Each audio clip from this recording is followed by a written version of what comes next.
S ನೋಡಿ, ಇನ್ನು 2ನೇ ಹಂತದ ಸಂಪುಟ ವಿಸ್ತರಣೆ ಜೂನ್ 18ರ ಬಳಿಕ ನಡೆಯುತ್ತೆ ಅಂತ ಹೇಳಲಾಗ್ತಾ ಇದೆ. ಆದ್ರೆ ಯಾರ್ಯಾರಿಗೆ ಯಾವ್ಯಾವ ಖಾತೆ ಅನ್ನೋದನ್ನ ಹೈಕಮಾಂಡ್ ಹಿಂದೆ ಫೈನಲ್ ಮಾಡಿದೆ. ಹಳೆಯ ಸಚಿವರಲ್ಲಿ ಕೆಲವರು ಹಳೆ ಖಾತೆಯಲ್ಲೇ ಮುಂದುವರಿತಾರಂತೆ.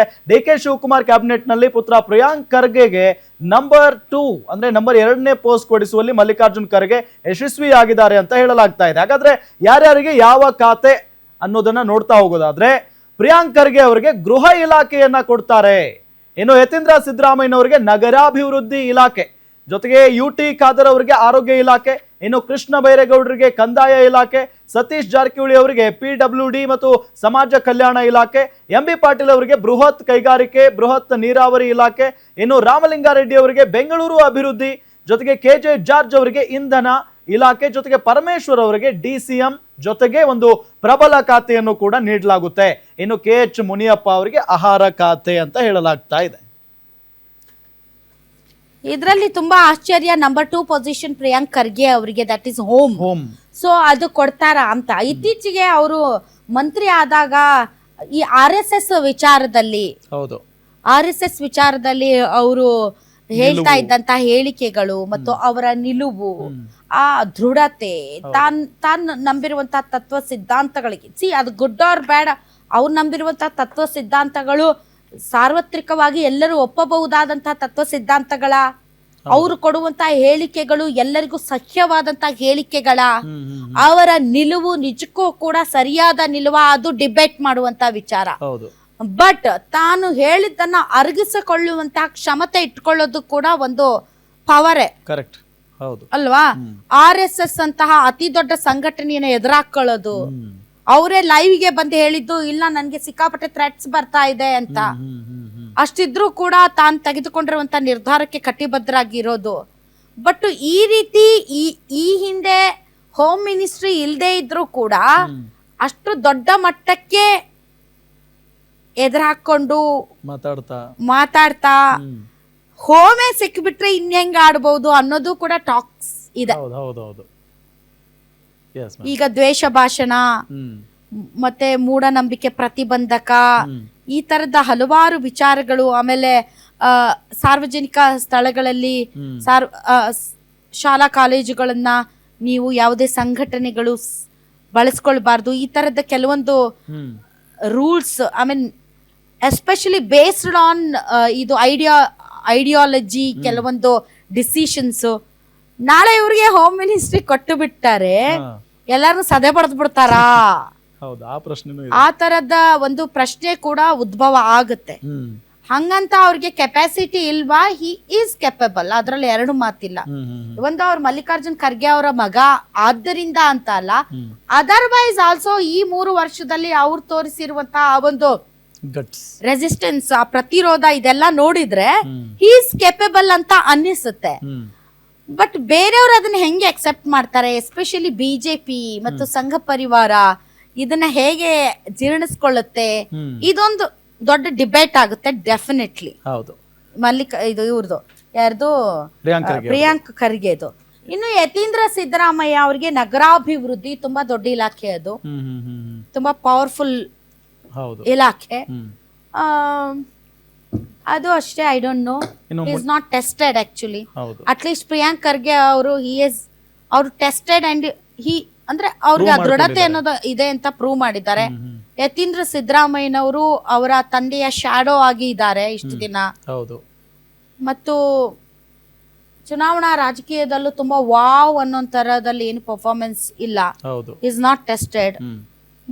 ಗೊತ್ತಿಲ್ಲ ನಗರಾಭಿವೃದ್ಧಿ ಅಥವಾ ಬೇರೆ ಯಾವ ಖಾತೆನ ಹೇಗೆ ನಿರ್ವಹಿಸ್ತಾರೆ ಅಂತ. KH ಮುನಿಯಪ್ಪನವ್ರ ಹೆಸರು ಇದೆ. ಆಹಾರ ಖಾತೆ ತುಂಬಾ ಚೆನ್ನಾಗಿ ನಿಭಾಯಿಸಿದ್ದಾರೆ ಅವರು. ಕ್ರೈಸಿಸ್ ಇದ್ದಂತಹ ಸಂದರ್ಭದಲ್ಲಿ, ಕೇಂದ್ರದಿಂದ ಅಕ್ಕಿ ಬರದೇ ಇರುವಂತಹ ಸಂದರ್ಭದಲ್ಲಿ ಆಯ್ತು ದುಡ್ಡು ಕೊಡ್ತೀನಿ ಅಂತ ಸಂಹೌ ಈ ಮ್ಯಾನೇಜ್. ಮತ್ತು ಈಗಲೂ ಅಷ್ಟೇ, ತೈಲ ಕೊರತೆ ಇದ್ದಾಗ್ಲೂ ಕೂಡ ಅನುಭವ ಯಾವಾಗ್ಲೂ ಕೂಡ ಮಾತಾಡುತ್ತೆ. ನಿಮ್ಗೆ ಹೊಸತನ ಇರಬೇಕು, ದಿ ಸೇಮ್ ಟೈಮ್ ಅನುಭವನೂ ಬೇಕು. ಆ ಅನುಭವ ಮುನಿಯಪ್ಪನವರಲ್ಲಿದೆ.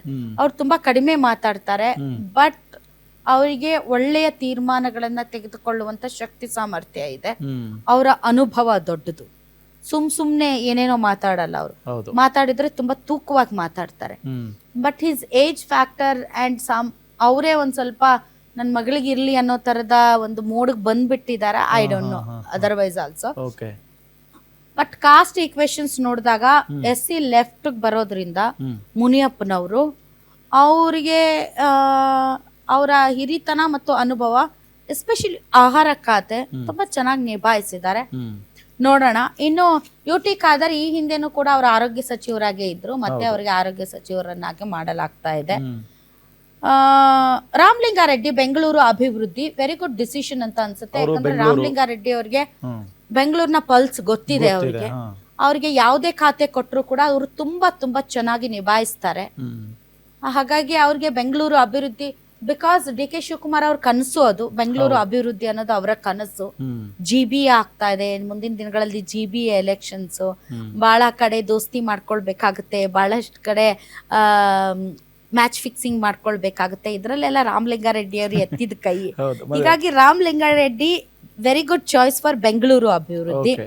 ಇನ್ನು KJ ಜಾರ್ಜ್ ಇಂಧನ ಖಾತೆ ಅವರು ತುಂಬಾ ಚೆನ್ನಾಗಿ ನಿಭಾಯಿಸಿದ್ದಾರೆ KJ ಜಾರ್ಜ್ ಅವರು. ಹಾಗಾಗಿ ಇಂಧನ ಖಾತೆ ಅವರು ಮುಂದುವರಿಬೇಕು. ಆ ವಿಚಾರದಲ್ಲಿ no issues at all. But ದಯವಿಟ್ಟು ಖಾಸಗೀಕರಣಕ್ಕೆ ಹೋಗ್ಬೇಡಿ ಅಷ್ಟೇ. ಎಲ್ಲ ಖಾಸಗಿ ಮಾಡೋದು, ಎಲ್ಲ ಪ್ರೈವೇಟ್ ಮಾಡ್ಬಿಡೋದು, ಇದೆಲ್ಲ ಮಾಡೋದಕ್ಕೆ ಹೋಗ್ಬೇಡಿ. ಜೀವಂತವಾಗಿಡಿ ಕೆಲವೊಂದು ಬೋರ್ಡ್ ಅಂಡ್ ಕಾರ್ಪೊರೇಷನ್ಗಳನ್ನ ಜೀವಂತವಾಗಿಡಿ, ನೀವೇ ನಿಭಾಯಿಸಿ. ಇನ್ನು ಉಳಿದಂತೆ MB ಪಾಟೀಲ್ ಅವರು ಬೃಹತ್ ಕೈಗಾರಿಕೆ as it is, Satish Jarkiholi PWD and ಸಮಾಜ ಕಲ್ಯಾಣ ಮಹದೇವಪ್ಪ ಅವ್ರ ಹತ್ರ ಇತ್ತು, ಅದನ್ನ ಅವ್ರಿಗೆ ಕೊಡ್ತಾರೆ ಅಂತ ಹೇಳಲಾಗ್ತಾ ಇದೆ. ಕೃಷ್ಣ ಬೈರೇಗೌಡ ಕಂದಾಯ ಇಲಾಖೆಯಲ್ಲಿ ಅಬ್ಸಲ್ಯೂಟ್ಲಿ ಸೂಪರ್ ಆಗಿ ಕೆಲಸ ಮಾಡ್ತಾ ಇದ್ದಾರೆ, ಅವ್ರನ್ನ ಮುಂದುವರಿಸ್ತಾರೆ, ಅದರಲ್ಲಿ ನೋ ಡೌಟ್. ಪರಮೇಶ್ವರ್ ಅವ್ರಿಗೆ ಯಾವ್ದು ಕೊಡ್ತಾರೆ? ಪರಮೇಶ್ವರ್ ಅವ್ರಿಗೆ ಗೊತ್ತಿಲ್ಲ, ಬೃಹತ್ ನೀರಾವರಿ ಅಂತ ಹೇಳ್ತಾ ಇದ್ದಾರೆ. ಅದು DK ಶಿವಕುಮಾರ್ ಅವರ ಫೇವ್ರೆಟ್ ಇಲಾಖೆ. ಅದನ್ನ ಪರಮೇಶ್ವರ್ ಅವರು ಕೆಪಬಲ್ ಇದ್ದಾರೆ, ಯಾವ ಖಾತೆ ಕೊಟ್ಟರು ಕೂಡ ಅದನ್ನ, ಯಾಕಂದ್ರೆ ತಿಳ್ಕೊಂಡಿದ್ದಾರೆ, ಅವ್ರಿಗೆ ಕರ್ನಾಟಕದ ಪಲ್ಸ್ ಗೊತ್ತು. ಸೊ ಹಾಗಾಗಿ ಗೊತ್ತಿಲ್ಲ ಅವ್ರಿಗೆ ಕೊಡ್ತಾರ ಅಥವಾ ಯಾರಿಗ್ ಕೊಡ್ತಾರೆ ಅಂತ. ಹಣಕಾಸು ಯಾರು ಇಟ್ಕೋಬಹುದು ಅಂತ ಕೋರ್ಸ್ DK ಶಿವಕುಮಾರ್ ಅವ್ರು ಇಟ್ಕೊಳ್ತಾರೆ. ಆಮೇಲೆ ಮುಂದಿನ ಚುನಾವಣೆಗೆ ಅವರು ಪ್ರಿಪೇರ್ ಆಗ್ಬೇಕಾಗಿರೋದ್ರಿಂದ ಈಗಾಗಲೇ ಪಂಚ ಗ್ಯಾರಂಟಿಗಳನ್ನ ಕೊಟ್ಟು ಅವ್ರು ವಿನ್ ಆಗಿದ್ದಾರೆ. ಗ್ಯಾರಂಟಿಗಳನ್ನ ಮುಂದುವರಿಸಬೇಕಾ ಬೇಡವಾ, ಏನ್ ಮಾಡ್ಬೇಕು ಅನ್ನೋದ್ರ ಬಗ್ಗೆ ಈಗಾಗಲೇ ಸಿದ್ದರಾಮಯ್ಯನವರು ಹಣಕಾಸು ತಜ್ಞ ಅನ್ನುವಂತ ಹೆಸರನ್ನ ತಗೊಂಡಿದ್ದಾರೆ. DK ಶಿವಕುಮಾರ್ ಅವರು ಹೇಳಿ ಕೇಳಿ ಬಿಸ್ನೆಸ್ ಮ್ಯಾನ್. ಅವ್ರಿಗೆ ಕೊಡೋದಕ್ಕಿಂತ ಅವ್ರು ಗಳಿಸೋದ್ರ ಮೇಲೆ ಇಂಟ್ರೆಸ್ಟ್ ಜಾಸ್ತಿ ಇರುತ್ತೆ. ಬಟ್ ಅದನ್ನ ಇಲ್ಲಿ ಅಪ್ಲೈ ಮಾಡಬೇಡಿ, ಯಾಕೆ ಅಂದ್ರೆ ಬಡವ್ರ ಪರ ಇಲ್ಲಿ. ನೆಕ್ಸ್ಟ್